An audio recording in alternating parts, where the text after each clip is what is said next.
ಓಂ ತದೇತತ್ಸಹಸ್ರಂ ತತ್ಸರ್ವಂ ತಸ್ಯ ಮೇನ್ನಂ ಮಿತ್ರಂ ದಕ್ಷಿಣಂ ಸಜಿತಿ ಪ್ರಾಣಃ ಪರೋಕ್ಷಪ್ರಿಯಾ ಇವ ಹಿ ದೇವಾಃ ಪರೋಕ್ಷಪ್ರಿಯಾ ಇವ ಹಿ ದೇವಾಃ.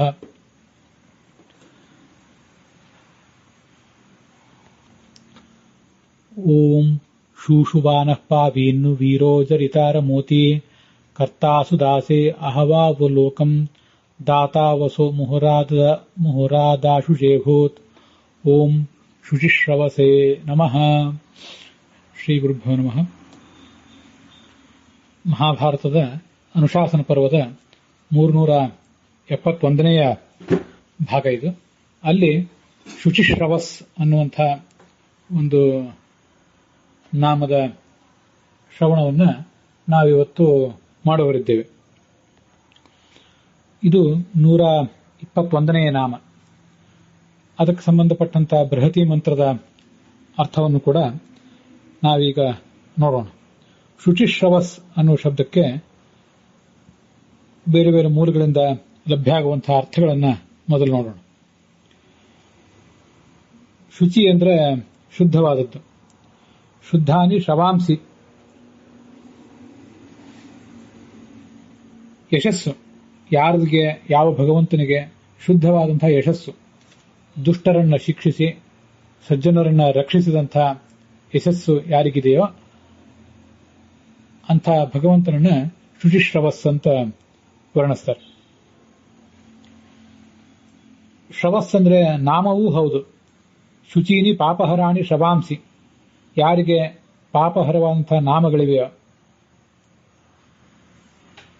ಅವನು ಕೂಡ ಶುಚಿಶ್ರವಸ್. ಪುಣ್ಯಶ್ರವಣ ಕೀರ್ತನ ಅಂತೇನು ಒಂದು ಶಬ್ದ ಕೇಳಿ ಬರ್ತದೆ. ಅದೇ ಅರ್ಥವೇ ಈ ಶುಚಿಶ್ರವ ಅನ್ನೋದಕ್ಕೂ ಕೂಡ ನಮಗೆ ಧ್ವನಿತ ಆಗ್ತದೆ.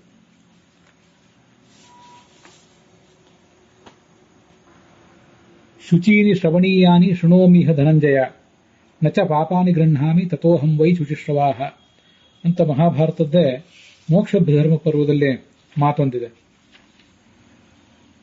ಯಾವತ್ತೂ ನಾನು ಭಕ್ತರು ಹೇಳುವಂಥ, ನನ್ನನ್ನು ಸ್ತುತಿಸುವಂಥ ಶುದ್ಧವಾದಂಥ ನಾಮಗಳನ್ನೇ ಕೇಳಲಿಕ್ಕೆ ಅಪೇಕ್ಷೆ ಪಡ್ತೇನೆ. ನನ್ನ ಗುಣವಾಚಕನವಾದ ನಾಮಗಳನ್ನೇ ಅವರು ಹೇಳ್ತಾರೆ. ಅದನ್ನು ಕೇಳಿ ನಾನು ಆನಂದಿಸಿ ಅವರನ್ನ ಹರಸ್ತೇನೆ ಅಂತ ಅದರ ಅರ್ಥ. ಇನ್ನು ಮುಂದೆ ಆ ಬೃಹತಿ ಮಂತ್ರ, ಅದಕ್ಕೆ ಸಾಯಣಾಚಾರ್ಯರು, ರಘುನಾಥ ತೀರ್ಥರು ಮತ್ತೆ ಭಗವಂತಾಚಾರ್ಯರು ಇವರು ಮೊದಲಾದವರು ಏನು ಅರ್ಥ ಬರೀತಾರೆ ಅಂತ ಅನ್ನೋದನ್ನ ನೋಡೋಣ.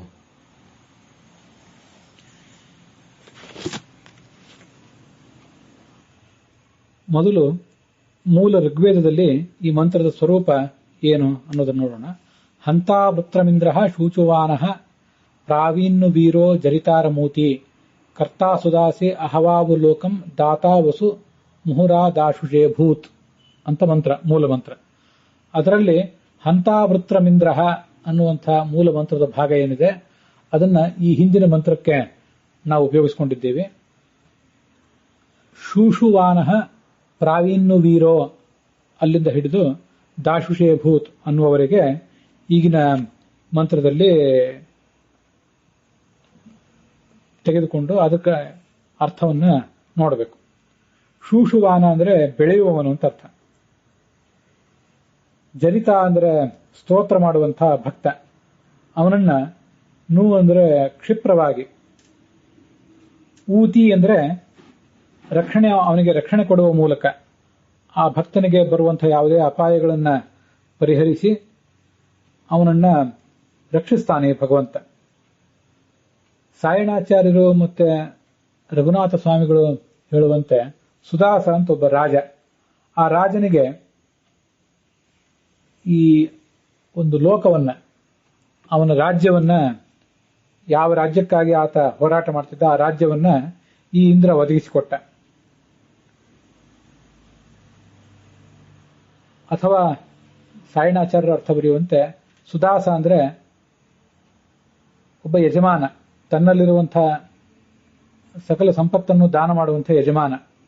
ಅವನಿಗೆ ಲೋಕವನ್ನು ಕೂಡ ಈ ಭಗವಂತ ಕೊಡ್ತಾನೆ.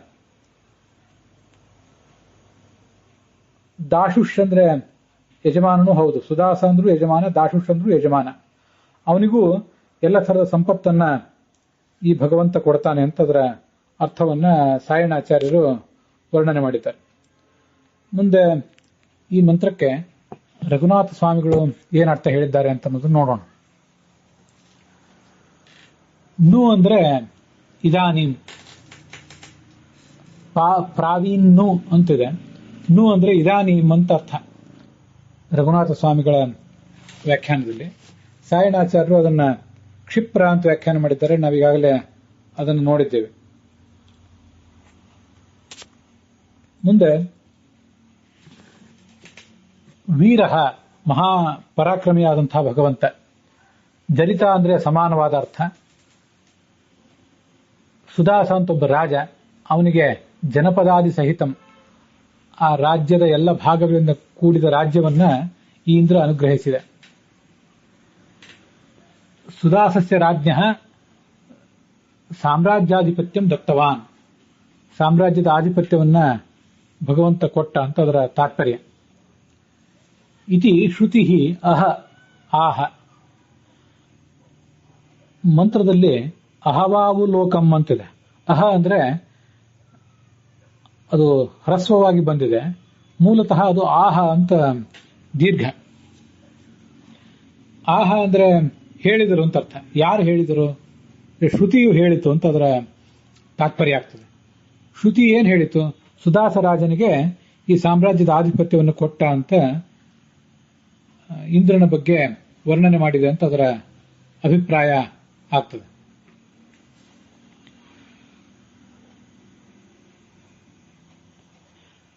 ಹೀಗೆ ಅಹ ಅಂದ್ರೆ ಆಹ ಹೇಳಿತು ಅಂತ ಅದರ ಅರ್ಥ.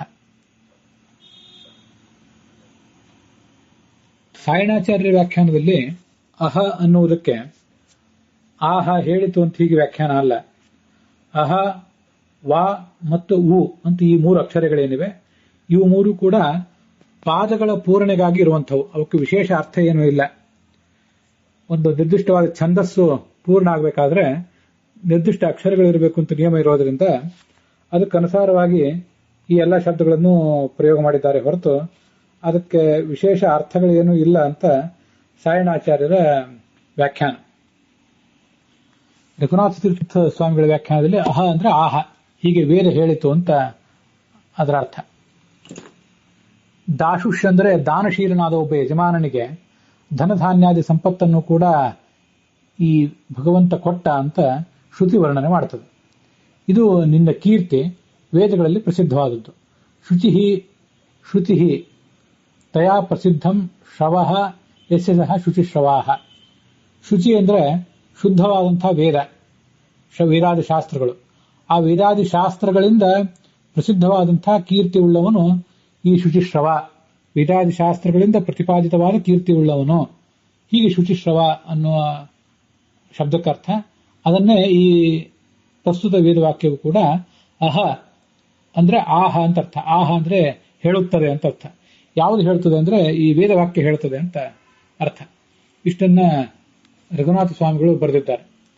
ಇನ್ನು ಮುಂದೆ ಇದಕ್ಕೆ ಭಗವಂತಾಚಾರ್ಯರು ಏನು ಅರ್ಥ ಬರೀತಾರೆ ಅಂತ ನೋಡೋಣ. ಭಗವಂತಾಚಾರ್ಯರ ದೃಷ್ಟಿಯಲ್ಲಿ ಶುಚಿಶ್ರವಸ್ ಎಂಬ ನಾಮಕ್ಕೆ ಸಂಬಂಧಪಟ್ಟಂತಹ ವೇದವಾಕ್ಯ ಒಂದು ಬೇರೆ ಇದೆ. ವ್ಯಾಸ ಇಂದ್ರ ಪ್ರತನಾಹ ಸ್ಪೋಜಾಹ ಅಧಾ ವಿಶ್ವಂ ಶತ್ರುಯಂತಂ ಜಘಾನ ಉಭೇ ಚಿದಿಂದ್ರ ರೋದಸಿ ಮಹಿತ್ವ ಅಪಪ್ರಾಥ ತವಿ ಅಂತ ಬೇರೆ ಮಂತ್ರ ಇದೆ. ಆ ಮಂತ್ರದ ಅರ್ಥವನ್ನು ನಾವು ಮುಂದೆ ನೋಡೋಣ. ಈಗ ಪ್ರಸ್ತುತ ಮೂಲ ಋಗ್ವೇದದ ಮಂತ್ರ ಏನಿದೆ ಅದಕ್ಕೆ ಭಗವಂತಾಚಾರ್ಯರು ಏನು ಅರ್ಥ ಬರೆದಿದ್ದಾರೆ, ಹೆಚ್ಚು ಕಡಿಮೆ ಅದೇ ಜಾಡಿನಲ್ಲಿ ನಾನು ಕೂಡ ನನ್ನ ಅನ್ವಯ ಅರ್ಥವನ್ನು ಬರೆಯುವ ಪ್ರಯತ್ನ ಮಾಡಿದ್ದೇನೆ. ಶೂಷುವಾನಃ ಅಂದ್ರೆ ಬಲಾದಿಗಳಿಂದ ಬೆಳೆಯುವಂಥವನು ಅಂತ ಅರ್ಥ. ಅವನ ಬಲ, ಜ್ಞಾನ ಇತ್ಯಾದಿ ಗುಣಗಳು ನಿತ್ಯ ಅಭಿವೃದ್ಧಿ ಆಗ್ತಾ ಇರ್ತವೆ ಅಂತ ಅದರ ತಾತ್ಪರ್ಯ. ಊತಿ ಅಂದ್ರೆ ರಕ್ಷಣೆ, ಹಿಂದಿನ ಇಬ್ಬರು ವ್ಯಾಖ್ಯಾನಕಾರರ ಅರ್ಥದಲ್ಲಿ. ಊತಿ ಅಂದ್ರೆ ಕಾಮಿತಾರ್ಥಗಳು ಭಗವಂತಾಚಾರ್ಯರ ವ್ಯಾಖ್ಯಾನದಲ್ಲಿ. ಮುಂದೆ ವೀರ ಅಂದ್ರೆ ಆರಬ್ಧಾಂತಕಾಮಿ ಅನ್ನೋ ಅರ್ಥವನ್ನ ಭಗವಂತಾಚಾರ್ಯ ಹೇಳ್ತಾರೆ. ಯಾವ ಕೆಲಸವನ್ನು ಪ್ರಾರಂಭಿಸಿದ್ದಾನೆ ಅದನ್ನ ಮುಗಿಸುವವನಿಗೆ ವೀರ ಅಂತ ಹೇಳ್ತಾರೆ. ಸುದಾಸ ಅಂದ್ರೆ ಒಬ್ಬ ಭಕ್ತ ಜನ, ಯಾರೋ ಒಬ್ಬ ರಾಜ ಅಂತ ಅರ್ಥ ಅಲ್ಲ, ಒಟ್ಟಾರೆ ಭಕ್ತರು. ಆ ರಾಜನಿಗೆ ಲೋಕ ಅಂದ್ರೆ ವೈಕುಂಠಾದಿ ಲೋಕವನ್ನ ಅಂದ್ರೆ ತದೈವ ನೀನು ಆವಾಗಲೇ ಕೊಟ್ಟಿದ್ದಿ. ಅಹವು ಅಂತಿದೆ. ಅಹವು ಅಂದ್ರೆ ಆಗಲೇ ಅಂತ ಅರ್ಥ. ಅಹ ಉ ವಾ ಇತ್ಯಾದಿ ಶಬ್ದಗಳು ಕೇವಲ ಪಾದಪೂರ್ಣೆಗಾಗಿರುವಂಥವು. ಛಂದಸ್ಸಿನಲ್ಲಿ ನಿರ್ದಿಷ್ಟ ಪ್ರಮಾಣದ ಅಕ್ಷರಗಳು ಇರಬೇಕಾದ್ರಿಂದ ಆ ಅಕ್ಷರಗಳ ಸಂಖ್ಯೆಯನ್ನು ಪೂರ್ಣಗೊಳಿಸಲಿಕ್ಕೋಸ್ಕರ ಇರುವಂಥವನ್ನು ವ್ಯಾಖ್ಯಾನ ಅಷ್ಟು ಸ್ವೀಕಾರಕ್ಕೆ ಯೋಗ್ಯ ಆಗೋದಿಲ್ಲ. ಅದಕ್ಕೆ ಏನಾದ್ರು ಅರ್ಥ ಹೇಳಬೇಕು. ಅದರಲ್ಲಿ ಅಹ ಅಂದ್ರೆ ಆಹ ಅಂತ ಅರ್ಥ ಇಟ್ಕೊಂಡು ಹೇಳಿತು ಅನ್ನೋ ಅರ್ಥವನ್ನ ರಘುನಾಥ ಸ್ವಾಮಿಗಳು ಬರೆದಿದ್ದಾರೆ. ಅಹವು ಅಂದ್ರೆ ತದೈವ ಆಗಲೇ ಅನ್ನೋ ಅರ್ಥವನ್ನ ಭಗವಂತಾಚಾರ್ಯರು ಬರೀತಾರೆ. ಅಂಥ ಒಬ್ಬ ಭಕ್ತನಿಗೆ ನಿವಾಸ ಸ್ಥಾನವನ್ನ ಅಂದ್ರೆ ಅವನ ಲೋಕಗಳನ್ನು ನೀನೇ ಕೊಡ್ತಿ. ಯಜ್ಞಾದಿಗಳನ್ನು ಮಾಡುವವರಿಗೆ ವಸು ಅಂದ್ರೆ ಧನಾದಿ ಸಂಪತ್ತನ್ನು ಕೂಡ ನೀನು ಕೊಡ್ತಿ. ಇದು ಪ್ರಸಿದ್ಧವಾದಂತಹ ಶಾಸ್ತ್ರ ಸಿದ್ಧವಾದ ಸಂಗತಿ ಅಂತ ಅವರು ವರ್ಣಿಸ್ತಾರೆ. ಇದಿಷ್ಟು ಸಾಯಣಾಚಾರ್ಯರು, ರಘುನಾಥ ತೀರ್ಥರು ಮತ್ತೆ ಭಗವಂತಾಚಾರ್ಯರು ಮಾಡಿದಂತಹ ಒಂದು ಅರ್ಥ. ಇನ್ನು ಈ ಮಂತ್ರಕ್ಕೆ ಏನು ಅರ್ಥವನ್ನ ನಾನು ಮಾಡಿದ್ದೇನೆ, ಹೆಚ್ಚೇನು ಬದಲಾವಣೆ ಇಲ್ಲ. ಭಗವಂತಾಚಾರ್ಯ ಏನು ಅರ್ಥ ಹೇಳಿದ್ದಾರೆ ಅದನ್ನೇ ಸ್ವಲ್ಪ ಬದಲಾವಣೆಯೊಂದಿಗೆ ಮಾಡ್ಕೊಂಡಿದ್ದೇನೆ ಅಷ್ಟೇ. ಶೂಷವಾನಃ ಬಲಾದಿನ ಅತ್ಯಂತಂ ವರ್ಧಮಾನಃ. ಬಲ ಜ್ಞಾನ ಇತ್ಯಾದಿಗಳು ಭಗವಂತನ ಗುಣಗಳು ನಿತ್ಯ ಉಕ್ಕುತ್ತಾ ಇರ್ತವೆ. ವೀರ ಅಂದ್ರೆ ಆರಬ್ಧಾಂತಗಾಮಿ. ಅದನ್ನು ಭಗವಂತಾಚಾರ್ಯ ಬರೆದಿದ್ದಾರೆ. ಅಂಥ ಈ ಭಗವಂತ ಜಲಿತಾರಂ ಸ್ತೋತಾರಂ ಭಕ್ತಂ, ತನ್ನನ್ನು ಸ್ತುತಿಸುವಂತಹ ಭಕ್ತನನ್ನ ಊತೀಹಿ ಕಾಮಿತಾರ್ಥಾನ್ ಉದ್ದೇಶ್ಯ, ಅವನಿಗೆ ಕಾಮಿತವಾದ ಅರ್ಥಗಳನ್ನೆಲ್ಲವನ್ನು ಕೊಡುವುದಕ್ಕಾಗಿ. ನು ಅಂದ್ರೆ ಇದಾನೀಂ, ಪ್ರಾವೀತ್ ಅಂದ್ರೆ ಪ್ರಾರಕ್ಷೀತ್ ರಕ್ಷಿಸಿದ.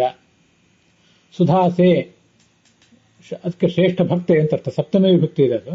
ಅದಕ್ಕೆ ಶ್ರೇಷ್ಠ ಭಕ್ತಾಯ ಅಂತ ಚತುರ್ಥಿ ವಿಭಕ್ತಿ ಅಂತ ಅರ್ಥ ಇಟ್ಕೊಂಡು ಲೋಕಂ ವೈಕುಂಠಾದಿ ಲೋಕಂ ಅಹವು ತದೈವ ಕೂಡಲೇ ಕರ್ತ ಕಲ್ಪಯಿತ, ಅವನಿಗೆ ಯಾವ ಲೋಕಕ್ಕೆ ಆತನನ್ನು ಕಳಿಸಬೇಕೋ ಒಬ್ಬೊಬ್ಬ ಭಕ್ತನಿಗೆ ಒಂದೊಂದು ಲೋಕ, ಯಾರ್ಯಾರು ಎಲ್ಲೆಲ್ಲಿ ಇರಬೇಕಾಗಿದೆಯೋ ಅವರವರ ಅರ್ಹತೆ ಎಷ್ಟೋ ಅಂತ ಎಲ್ಲ ಲೋಕಗಳನ್ನು ಕೂಡ ನೀನು ಕೊಡುವವನು ಅಂತ ಅದರ ಅಭಿಪ್ರಾಯ.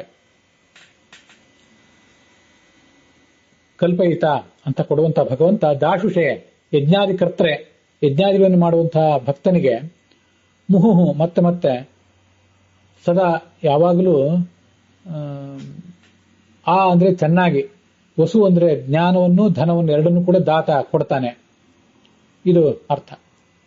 ಶುಚಿಭ್ಯ ಶುದ್ಧೇಭ್ಯ ಭಕ್ತೇಭ್ಯ ಶುಚೀನಿ ನಾಮಾನಿ ಶೃಣೋತಿ ಇತಿ ಶುಚಿಶ್ರವಾಹ. ಶುಚಿಶ್ರವ ಅನ್ನೋ ಶಬ್ದಕ್ಕೆ ನಾವು 2-3 ರೀತಿಯಾಗಿ ಅರ್ಥಗಳನ್ನು ಈಗಾಗಲೇ ನೋಡಿದ್ದೇವೆ. ಶುದ್ಧರಾದಂತಹ ಸಾತ್ವಿಕರಾದಂತಹ ಭಕ್ತರಿಂದ ಶುಚಿಗಳಾದಂತಹ ನಾಮಗಳನ್ನ ಕೇಳಿ ಸಂತೋಷ ಪಡ್ತಾನೆ. ಶುಚಿ ಅನ್ನುವ ಶಬ್ದವನ್ನ ಭಗವಂತನ ನಾಮಗಳಿಗೂ ನಾವು ಅನ್ವಯಿಸಬಹುದು, ಮತ್ತೆ ಆ ಭಗವಂತನ ಭಕ್ತರಿಗೂ ಅನ್ವಯಿಸಬಹುದು. ಇನ್ನು ಶುಚಿ ಎಂಬ ನಾಮವನ್ನ, ಶುಚಿ ಎಂಬ ಈ ಶಬ್ದವನ್ನು ವೇದಕ್ಕೂ ಕೂಡ ಅನ್ವಯಿಸಬಹುದು. ಅತ್ಯಂತ ಪರಿಶುದ್ಧಗಳಾದಂತಹ ದೋಷರಹಿತಗಳಾದಂತಹ ವೇದಾದಿ ಶಾಸ್ತ್ರಗಳೇನಿವೆ ಅವುಗಳಲ್ಲಿ ಪ್ರತಿಪಾದಿತವಾದವುಗಳೇ ಇವೆಲ್ಲ ನಾಮಗಳು. ಆ ನಾಮಗಳು ಶುದ್ಧ, ನಾಮಗಳನ್ನು ವರ್ಣನೆ ಮಾಡಿರುವಂತಹ ಶಾಸ್ತ್ರಗಳು ಶುದ್ಧ.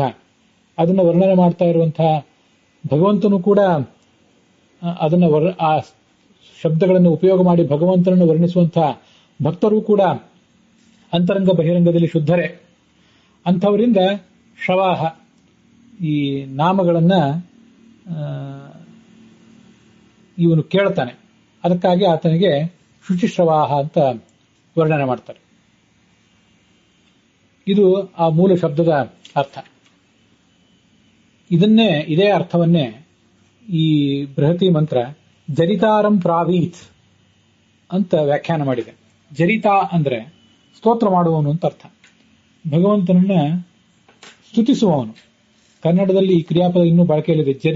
ಜರೆಯುವುದು ಅಂತ ಹೇಳ್ತಾರೆ. ಜರೆಯುವುದು ಅಂದ್ರೆ ನಿಂದಿಸುವುದು ಅಂತ ಆಗ್ತದೆ ಕನ್ನಡದಲ್ಲಿ. ಆದರೆ ಪವಮಾನ ಸೂಕ್ತ ಇತ್ಯಾದಿ ಕಡೆಗಳಲ್ಲಿ ಅನೇಕ ಕಡೆ ವೇದದಲ್ಲಿ ಅದು ಬಂದಿದೆ. ಜರಿತಾ ಅಂದ್ರೆ ಸ್ತೋತ್ರ ಮಾಡುವವನು. ಆ ಸ್ತೋತ್ರ ಮಾಡುವ ಭಕ್ತನನ್ನ ರಕ್ಷಿಸ್ತಾನೆ ಭಗವಂತ. ರಕ್ಷಿಸಿ ಆತನಿಗೆ ಸ್ತೋತ್ರ ಮಾಡುವ ಶಕ್ತಿಯನ್ನು ಕೊಡ್ತಾನೆ. ಆತನ ಸ್ತೋತ್ರವನ್ನು ಕೇಳಿ ಅವನು ಸಂತೋಷನೂ ಪಡ್ತಾನೆ. ಹೀಗೆ ಆ ಮಾತಲ್ಲಿ ಬಂದಿದೆ. ಅದರಿಂದ ಜರಿತಾರಂ ಪ್ರಾವೀತ್ ಎಂಬ ಮಾತಿನಿಂದ ಭಗವಂತ ಶುಚಿಶ್ರವ, ಆ ಸದ್ಭಕ್ತರಿಂದ ತನ್ನ ಸನ್ನಾಮಗಳನ್ನು ಕೇಳುವ ಸಂತೋಷವುಳ್ಳವನು ಅನ್ನುವ ಅಭಿಪ್ರಾಯ ಬರ್ತದೆ. ಶುಚಿ ಎಂಬ ನಾಮಕ್ಕೆ ಎಲ್ಲ ಭಕ್ತರು ಕೂಡ, ಲಕ್ಷ್ಮೀದೇವಿಯಿಂದ ತೊಡಗಿ ಪ್ರತಿಯೊಬ್ಬರು ಕೂಡ ಭಗವಂತನ ದೊಡ್ಡ ದೊಡ್ಡ ಭಕ್ತರೇ. ಅವರೆಲ್ಲರ ಮೂಲಕ ನಾನಾ ಥರದ ಸ್ತೋತ್ರಗಳನ್ನು ಈತ ಕೇಳ್ತಾನೆ ಅಂತ ಅದರ ತಾತ್ಪರ್ಯ ಆಗ್ತದೆ.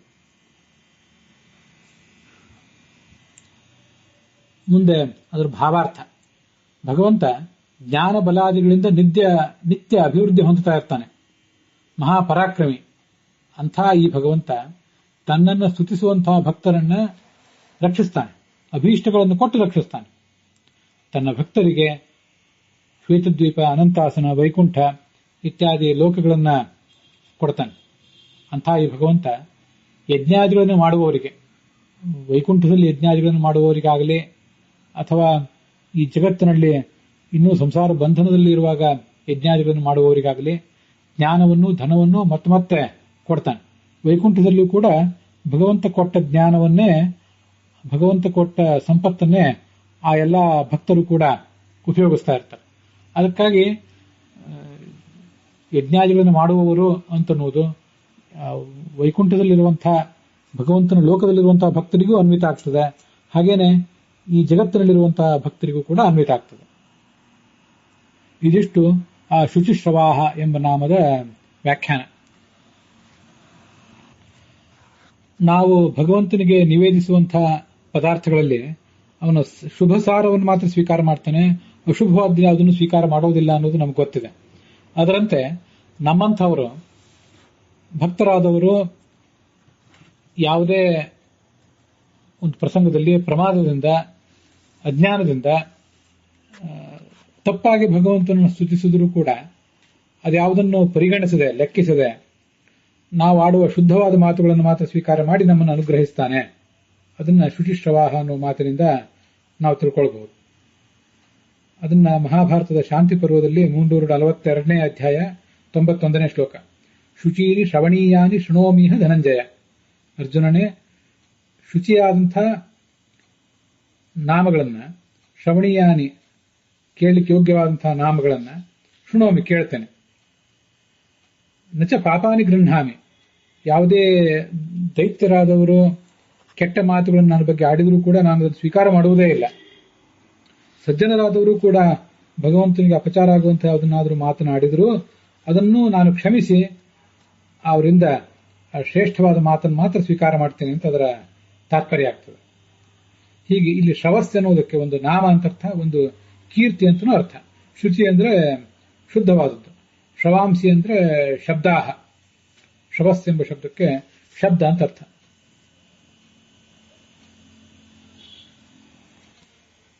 ಭಗವಂತನನ್ನ ಭಾಗವತ ಮೊದಲಾದ ಕಡೆ ಸುಭದ್ರ ಶ್ರವಸ್ ಅಂತನೂ ವರ್ಣನೆ ಮಾಡಿದ್ದಾರೆ. ತಪಸ್ವಿನೋ, ದಾನಪರ, ಯಶಸ್ವಿನೋ, ವಚಸ್ವಿನೋ, ಮಂತ್ರಪರಾಹ, ಕ್ಷೇಮಂ ನ ವಿಂದಂತಿ ವಿನಾಯದರ್ಪಣಂ ತಸ್ಮೈ ಸುಭದ್ರ ಶ್ರವಸೇ ನಮೋ ನಮಃ. ಯಾರಿಗೆ ತಮ್ಮದಾದ ಎಲ್ಲವನ್ನೂ ಅರ್ಪಣೆ ಮಾಡಿದರೆ ಅವರಿಗೆ ಸದ್ಗತಿ, ಭಕ್ತರಿಗೆ.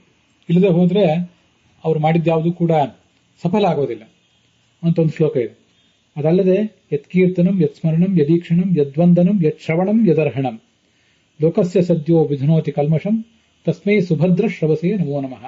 ಯಾವ ಭಗವಂತನ ಕೀರ್ತನ, ಅವನ ಸ್ಮರಣ, ಅವನನ್ನು ನೋಡುವುದು, ಅವನನ್ನು ನಮಸ್ಕರಿಸುವುದು, ಅವನ ಕುರಿತಾಗಿ ಕೇಳುವುದು, ಇದೆಲ್ಲವೂ ಕೂಡ ನಮ್ಮ ಪಾಪವನ್ನು ಪರಿಹಾರ ಮಾಡ್ತದೆ. ಅಂಥ ಸುಭದ್ರ ಶ್ರವಸ್ಸಾದ ಭಗವಂತನಿಗೆ ನಮಸ್ಕಾರ. ತೀರ್ಥಶ್ರವ ಅಂತನೂ ಭಾಗವತದಲ್ಲಿ ಆಹೇದಮಾದಿ ಪುರುಷ ಅಖಿಲ ಲೋಕನಾಥ ತೀರ್ಥಶ್ರವ ಶ್ರವಣ ಮಂಗಲ ನಾಮಧೇಯ ಅಂತ ಪವಿತ್ರವಾದ ನಾಮವುಳ್ಳವನು ಅಂತ ಅವನನ್ನ ಕರೆದಿದ್ದಾರೆ.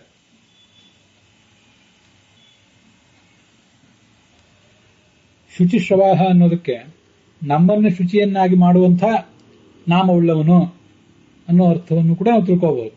ಭಗವಂತನ ನಾಮಗಳು ಶುದ್ಧ, ಭಗವಂತನ ಭಕ್ತರು ಶುದ್ಧ, ಭಗವಂತನ ನಾಮಗಳನ್ನು ನಮಗೆ ಒದಗಿಸಿಕೊಟ್ಟಂತಹ ವೇದಗಳು ಶುದ್ಧ. ಅದಲ್ಲದೆ ನಮ್ಮನ್ನ ಆ ನಾಮಗಳ ಉಚ್ಚಾರಣೆಯೇ ಪವಿತ್ರಗೊಳಿಸ್ತದೆ.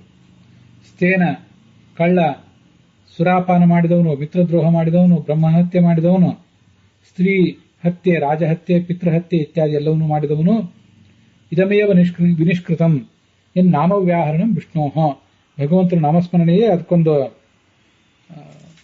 ಪರಿಹಾರ ಅಂತ ಭಾಗವತದಲ್ಲಿ 6ನೇ ಸ್ಕಂದದ ಒಂದು ಮಾತು ಕೇಳಿ ಬರ್ತದೆ.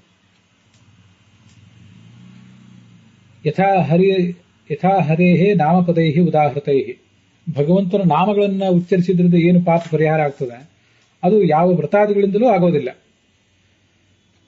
ನ ನಿಷ್ಕೃತೈ ಉದಿತೈ ಬ್ರಹ್ಮವಾದಿಭಿ ತಥಾ ವಿಶುದ್ಧತಿ ಅಘವಾನ್ ವ್ರತಾದಿಭಿ. ಭಗವಂತನ ಒಟ್ಟಾರೆ ಅಂಗಾಂಗವೇ ಕಿವಿ, ಒಟ್ಟಾರೆ ಸಕಲ ಶರೀರವೂ ಕೂಡ, ಕೈ, ಕಾಲು, ಪಾದ ಇತ್ಯಾದಿ ಎಲ್ಲವೂ ಕೂಡ ಆತನಿಂದ ಅಭಿನ್ನ. ಕಿವಿಯೂ ಕೂಡ ಆತನಿಂದ ಅಭಿನ್ನವೇ. ನಾವು ಮಾಡುವಂತಹ ಎಲ್ಲಾ ಸ್ತೋತ್ರಗಳನ್ನು ಮೈಯೆಲ್ಲ ಕಿವಿಯಾಗಿ ಕೇಳ್ತಾನ. ನಾವು ಕೆಲವು ಸರಿ ವ್ಯವಹಾರದಲ್ಲಿ ಶಬ್ದವನ್ನು ಪ್ರಯೋಗ ಮಾಡ್ತಿರ್ತೇವೆ, ಮೈಯೆಲ್ಲ ಕಿವಿಯಾಗಿ ಕೇಳುವುದು ಅಂತ. ಆದ್ರೆ ಬಹಳ ಎಚ್ಚರಿಕೆಯಿಂದ ಕೇಳುವುದು ಅಂತ ಅರ್ಥ. ಭಗವಂತನನ್ನ ಶುಚಿಯಾದ ಪಾದವುಳ್ಳವನು, ಶುಚಿಯಾದ ಕೈ ಉಳ್ಳವನು, ಶುಚಿಯಾದ ಕಣ್ಣುಳ್ಳವನು, ಅದು ಸರಿಯೇ. ಭಗವಂತನನ್ನ ಇಲ್ಲಿ ಶುಚಿಯಾದ ಕಿವಿ ಉಳ್ಳವನು ಅಂತ ಹೇಳುವುದರ ಉದ್ದೇಶ, ನಾವು ಸ್ತೋತ್ರ ಮಾಡುವುದನ್ನು ಮೊದಲು ಪ್ರಾರಂಭಿಸಬೇಕು. ಅದನ್ನ ಆತ ಮೈಯೆಲ್ಲ ಕಿವಿಯಾಗಿ ಕೇಳ್ತಾನೆ, ಕೇಳಿ ಆನಂದಿಸ್ತಾನೆ ಅಂತ ಅದರ ಅರ್ಥ ಆಗ್ತದೆ. ಅದಲ್ಲದೆ ಭಕ್ತರಿಗೆ ಶುದ್ಧವಾದಂತಹ ಕೀರ್ತಿಯನ್ನ ಕೊಡುವಂಥವನು ಅಂತನೂ ಅದರ ಅರ್ಥ ಆಗ್ತದೆ. ಸರ್ವೇಷಾಂ ಜ್ಞಾನದೋ ವಿಷ್ಣು ಯಶೋದಾತೀತಿ ಚೋದಿತಃ ಯಸ್ಮಾತ್ ವ್ಯಾಸಾತ್ಮನಾ ತೇಷಾಂ ಭಾರತೆ ಯಶ ಊಚಿವಾನ್. ಮಹಾಭಾರತ ತಾತ್ಪರ್ಯ ನಿರ್ಣಯದಲ್ಲಿ ಒಂದು ಮಹಾಭಾರತದ ಶ್ಲೋಕ ಹೀಗೆ ಕೇಳಿ ಬರ್ತದೆ. ಎಲ್ರಿಗೂ ಜ್ಞಾನ ಕೊಡ್ತಾನೆ, ಆ ಭಕ್ತರ ಯಶಸ್ಸು ದಿಗಂತದಲ್ಲಿ ವಿಶ್ರುತ ಆಗುವಂತೆ ಮಾಡ್ತಾನೆ. ಯಾಕೆಂದ್ರೆ ತನ್ನ ಅತ್ಯಂತ ಪ್ರಿಯ ಭಕ್ತರಾದ ಪಾಂಡವರ ಕಥೆಯನ್ನ ತಾನೇ ಬರೆದು ಅವರ ಕೀರ್ತಿ ಆಚಂದ್ರಾರ್ಕ ಸ್ಥಾಯಿಯಾಗುವಂತೆ ಮಾಡಿದ್ದಾನೆ. ಇದು ಆ ಭಗವಂತ ನಮಗೆ ಮಾಡುವಂತಹ ಒಂದು ಉಪಕಾರ. ಚತುರ್ಮುಖ, ಶತಾನಂದ, ಉಗ್ರ, ಭಸ್ಮತರ, ನಗ್ನ, ಕಪಾಲಿ ಇವೆಲ್ಲಾ ನಾಮಗಳನ್ನ ತನ್ನ ಭಕ್ತರಾದವರಿಗೆ ತಾನೇ ಕೊಟ್ಟಿದ್ದಾನೆ. ಶುಚಿಯಾದ ನಾಮಗಳನ್ನ, ನನ್ನವೇ ಆದ ನಾಮಗಳನ್ನು ನೀವು ಇಟ್ಕೊಳ್ಳಿ, ನಿಮ್ಮನ್ನ ಭಕ್ತರು ಇವೇ ಹೆಸರುಗಳಿಂದ ಕರೆಯಲಿ ಅಂತ ಕೊಟ್ಟಿದ್ದಾನೆ. ವಿಶೇಷ ನಾಮಾನಿ ದದೌ ಸ್ವಕೀಯಾನ್ಯಪಿ ಕೇಶವ. ಬ್ರಹ್ಮಪುರಾಣದ ಮಾತು, ಬ್ರಹ್ಮಸೂತ್ರ ಭಾಷ್ಯದಲ್ಲಿ ಇದು ಉದ್ಧೃತ ಆಗಿದೆ. ಶುಚಿ ಅಂದ್ರೆ ಶುದ್ಧಂ, ಶ್ರವಃ ಅಂದ್ರೆ ಶ್ರವಣಂ, ಯಸ್ಯ ಸಹ ಶುಚಿಶ್ರವಾಹ. ಇದೇ ಅರ್ಥವನ್ನೇ ಲಕ್ಷಾಲಂಕಾರದಲ್ಲಿ ವಾದಿರಾಡಿ ಸ್ವಾಮಿಗಳು ಬರೆದಿದ್ದಾರೆ. ಮುಂದೆ ಶಂಕರಾಚಾರ್ಯರು, ಪರಾಶರ ಭಟ್ಟರು ಮೊದಲಾದವರು ಇದಕ್ಕೇನು ಅರ್ಥಗಳನ್ನು ಬರೀತಾರೆ ಅಂತ ಅನ್ನೋದನ್ನ ಗಮನಿಸೋಣ.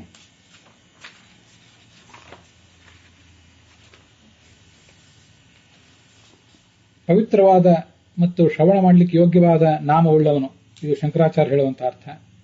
ಭಕ್ತರು ಹೇಳಿದ ಶುದ್ಧವಾದ ಮಾತುಗಳನ್ನು ತುಂಬಾ ಆಸ್ಥೆಯಿಂದ ಕೇಳುವಂಥವನು, ಇದು ಪರಾಶರ ಭಟ್ಟರು ಹೇಳುವಂತಹ ಅರ್ಥ. ಅವರು ಮಹಾಭಾರತದ ಮೋಕ್ಷ ಧರ್ಮ ಪರ್ವದ ಮಾತೊಂದು ನಾವೀಗೇನು ನೋಡಿದ್ದೇವೆ, ಕೃಷ್ಣನೇ ಅರ್ಜುನನಿಗೆ ಹೇಳಿದ ಮಾತು, ಅದೇ ಶ್ಲೋಕವನ್ನೇ ಉದ್ಧರಿಸಿದ್ದಾರೆ. ಶುಚೀನಿ ಶ್ರವಣೀಯಾನಿ ಶೃಣೋಮಿಹ ಧನಂಜಯ ನಚ ಪಾಪಾನಿ ಗೃಹಾಮಿ ತಥೋಹಂ ವೈ ಶುಚಿಶ್ರವಾಹ ಅನ್ನೋ ಶ್ಲೋಕವನ್ನೇ ಅವರು ಉದ್ಧರಿಸಿ, ಭಗವಂತ ಯಾಕೆ ಶುಚಿಶ್ರವ ಅಂತ ತನ್ನ ಬಗ್ಗೆ ತಾನು ಹೇಳಿಕೊಂಡದನ್ನ ತೋರಿಸಿದ್ದಾರೆ. ಭಕ್ತೈ ಉಕ್ತಾನಿ ಅವಶ್ಯಂ ಯಹ ಶೃಣೋತಿ. ಕೇಳದೇ ಇರುವುದಿಲ್ಲ, ಬಹಳ ದೊಡ್ಡ ಭಕ್ತರ ಮಾತನ್ನು ಮಾತ್ರ ಕೇಳ್ತಾನೆ ಅಂತಿಲ್ಲ, ಸಣ್ಣ ಭಕ್ತರ ಮಾತನ್ನು ಕೇಳಿಯೇ ಕೇಳ್ತಾನೆ.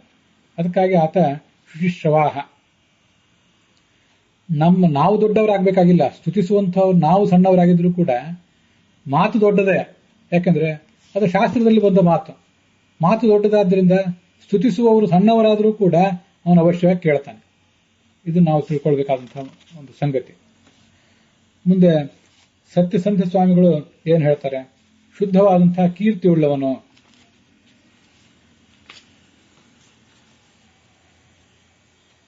ಅವರ ವ್ಯಾಖ್ಯಾನದಲ್ಲೂ ಕೂಡ ಮೋಕ್ಷ ಧರ್ಮ ಪರ್ವದ ಮಾತನ್ನು ಉದ್ಧರಿಸ್ತಾರೆ.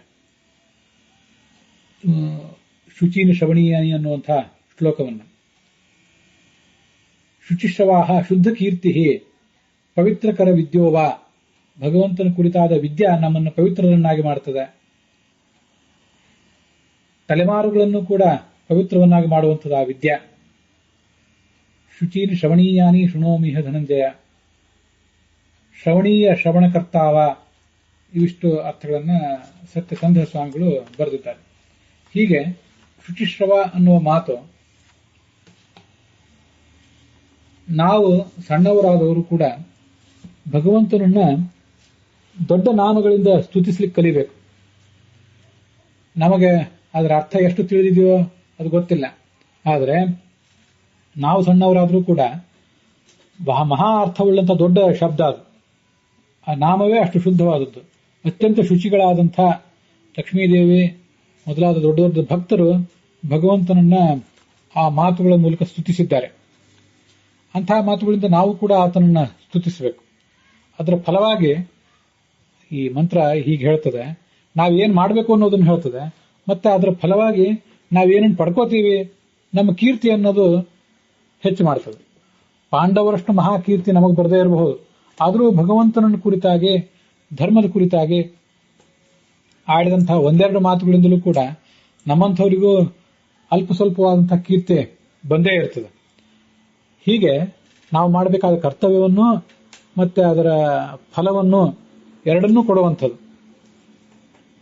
ಭಗವಂತ ಮೈಯೆಲ್ಲ ಕಿವಿಯಾಗಿ ನಮ್ಮಂಥ ಸಣ್ಣ ಭಕ್ತರು, ದೊಡ್ಡ ಭಕ್ತರು ಪ್ರತಿಯೊಬ್ಬರೂ ಮಾಡುವಂತಹ ಸ್ತೋತ್ರಗಳನ್ನು ಆಲಿಸ್ತಾನೆ ಅನ್ನೋದನ್ನು ಕೂಡ ಆ ಶುಚಿಶ್ರವಾಹ ಅನ್ನುವ ಶಬ್ದ ತಿಳಿಸ್ತದೆ. ಅಲ್ಲಿಗೆ ಶುಚಿಶ್ರವಾಹ ಎಂಬ ಈ ನಾಮದ ವ್ಯಾಖ್ಯಾನ ಸಮಾಪ್ತವಾಗಿದೆ.